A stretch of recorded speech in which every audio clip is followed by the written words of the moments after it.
হরে কৃষ্ণ। রাধে রাধে বন্ধুরা, তোমরা সবাই কেমন আছো? আশা করছি খুব ভালো আছো। আমিও বেশ ভালো আছি।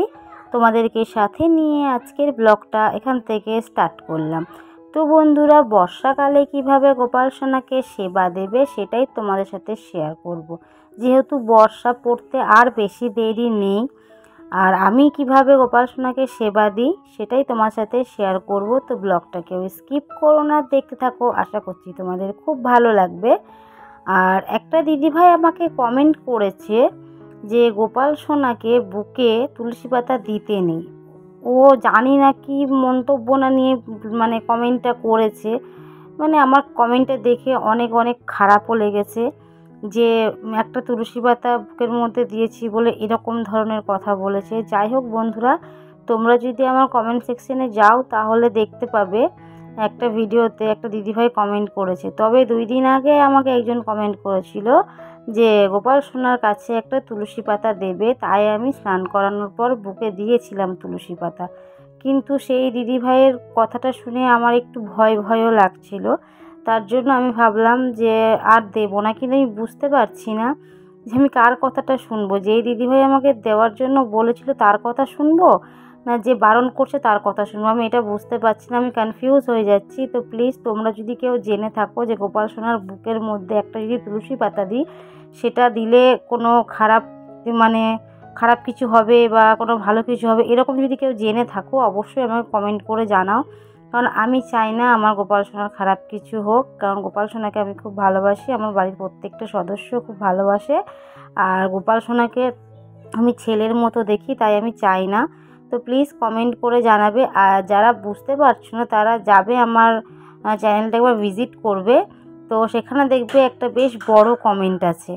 তো সেই কমেন্টটাই আমি তুলে ধরলাম না, সেটা পরে যদিও তুলে ধরবো। তো যাই হোক বন্ধুরা, আমি বর্ষাকালে গোপাল সোনাকে ঘুম থেকে উঠিয়ে খানিকক্ষণ বাদে আমি স্নান করিয়ে দিই। কারণ হচ্ছে দেখো, বর্ষাকালে সবসময় অলরেডি মেঘলা মেঘলা ওয়েদার, বৃষ্টি পড়তেই থাকে। তো একবার সকালবেলা ওঠাবো, তারপরে বেলার দিকে 12টার সময় স্নান করাবো। কারণ ওয়েদারটা ঠান্ডা ঠান্ডা থাকে, তার জন্য আমি কি করি, সকালবেলা ঘুম থেকে উঠিয়ে খানিকক্ষণ রেখে তারপরে সকাল সকালই স্নানটা সেরে দিই। কারণ রোদ তো ওঠেই না, রোদের কোনো বালাই থাকে না। তারপরে খাইয়ে দাইয়ে রেখে দিই। আবার বিকেলবেলা বিকেলবেলা না হলে সন্ধ্যেবেলা আমি গোপাল সোনাকে আবার সেবা দিই। কিন্তু বর্ষাকালে না গরমকালে যেমন কি সকালবেলা একবার ঘুম থেকে উঠিয়ে গাটা মুছিয়ে দিলাম, তারপরে আবার 12টার সময় স্নান করালাম, সেরকমটা হয়। কিন্তু বর্ষাকালে তো সেটা হয় না, আর শীতকালেও সেটা হয় না। যেহেতু ঠান্ডা ওয়েদারটা থাকে আর ঠান্ডা ঠান্ডা লাগবে, তার জন্য কিন্তু এই জিনিসটা হয় না, আর আমিও করি না। বর্ষাকালে গোপাল সোনাকে আমি সকাল সকাল ঘুম থেকে উঠিয়ে খানিকক্ষণ রেখে আমি স্নানটা করিয়ে দিই। তো তোমরাও চাইলে সেরকমই করতে পারো। তো গোপাল সোনাকে আমি একটা সুন্দর ড্রেস পরিয়ে দিয়েছি। আর সত্যি কথা বলতে বন্ধুরা, আমার গোপাল সোনাকে এরকম সাদা ব্লু একসাথে কালারিং মিক্সড করা ড্রেস যদি পরে না, খুব সুন্দর লাগে দেখতে।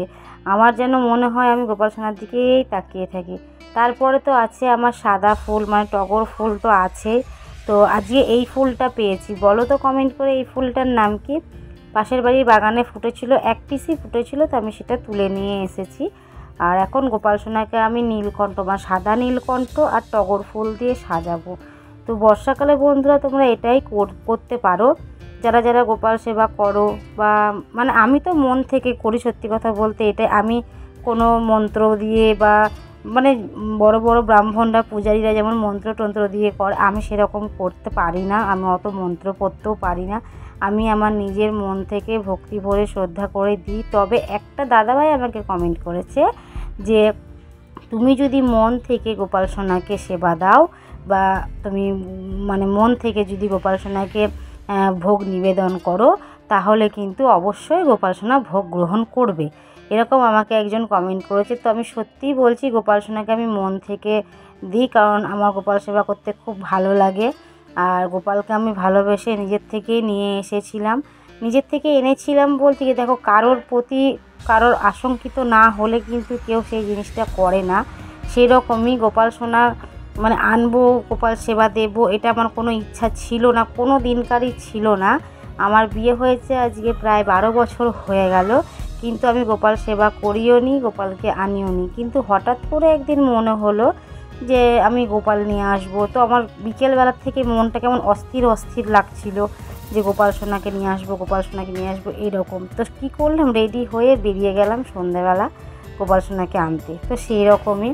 তো যাই হোক বন্ধুরা, যারা মন থেকে ভক্তি ভরে গোপাল সোনাকে সেবা করো, গোপাল সোনা অবশ্যই সেবা নেবে। এমনটা নয় যে মন্ত্র তন্ত্র দিয়ে পুজো করতে হবে তবেই গোপাল সোনার সেবা নেবে, সেরকম কিন্তু নয়। আমার বাড়ির প্রত্যেকটা ঠাকুরকে আমি মন থেকে যখন পুজো দিই, মন থেকে শ্রদ্ধা করেই পুজো দিই। যতটুকু নিজের জ্ঞানে জেনেছি ততটুকুই আমি সেই হিসাবেই দিই। আর আমার কোনো ভুল ত্রুটি হলে বাকি বন্ধুরা তো আছেই আমাকে হেল্প করার জন্য, তারা আমাকে কমেন্টে বলে দেয় যে দিদিভাই তুমি এরকম এরকম করবে, এরকম এরকমভাবে এই জিনিসটা হয়। তো আমি সেরকমই করার চেষ্টা করি। তো যাই হোক, গোপাল সোনাকে আমি ভালো করে স্নান করিয়ে, গা মুছিয়ে, পরিষ্কার জামা প্যান্ট পরিয়ে, ফুল দিয়ে সাজিয়ে আমি চিড়ে আর বাতাসা দিয়েছি। তবে একটা দিদিভাই আমাকে কমেন্ট করেছে যে গুড় দেওয়ার জন্য, কিন্তু দিদিভাই বিশ্বাস করো, গুড়টা আমি যে দেবো, বর্ষাকালে তো গুড়টা সেই জল জলে ভাব হয়ে যাচ্ছে। গুড় নিয়ে এসেছিলাম কিন্তু জল জলে ভাব হয়ে যাচ্ছে। তো ভাবলাম এখন গুড় আনবো না, বাতাসা চিড়ে দিই, কয়দিন যাক, বর্ষাটা পেরোবে যখন তখন আমি গুড় নিয়ে আসবো। কারণ আমাদের এখানে প্রায় দিন বিকালবেলা বৃষ্টি হচ্ছে, কোনো দিন মেঘলা মেঘলা ওয়েদার থাকছে, কোনো দিন খুব রোদ হচ্ছে, কোনো ঠিক নেই, বর্ষাকালে যেরকম ওয়েদার থাকে আর কি। তো একজন আমাকে বলেছিল যে প্রদীপের বুকে করতে। তো এই যে দেখো প্রদীপের বুকে করেছি। তো যারা দেখেছো এই জিনিসটা তারা কিন্তু অবশ্যই কমেন্ট করে আমাকে বলবে যে আমি ঠিকঠাকভাবে দিলাম কি না। তো এর একটা আগের ভিডিও আছে, আমি করেছিলাম সেটা। তো যাই হোক বন্ধুরা, ব্লগটাকেও স্কিপ করো না, দেখতে থাকো। আশা করছি তোমাদের খুব ভালো লাগবে। তো আমার গোপাল সেবা তোমাদের কেমন লাগে অবশ্যই কিন্তু কমেন্ট করে জানাবে। আর আমি গোপাল সেবা করতে খুব ভালোবাসি, কোনো ভুল ত্রুটি হলে সেটাও কমেন্ট করে জানাবে, আমি শোধরানোর চেষ্টা করব। কারণ আমি খুব একটা পারফেক্ট নই পুজো আজাতে, যতটুকু পারি ততটুকু, যতটুকু জেনেছি তোমাদের কথা শুনে ততটুকুই ভাবেই আমি করি। তো যাই হোক বন্ধুরা, এখন ভোগের আরতি করে নেব, তারপরে আমি গোপাল সোনাকে খাইয়ে তারপরে আমি রান্নাবান্না করব। এখন যদিও রান্নাবান্না আমি বসাইনি। তো এখন বাজে হচ্ছে প্রায় ওই 9:30 10টা এরকম বাজবে।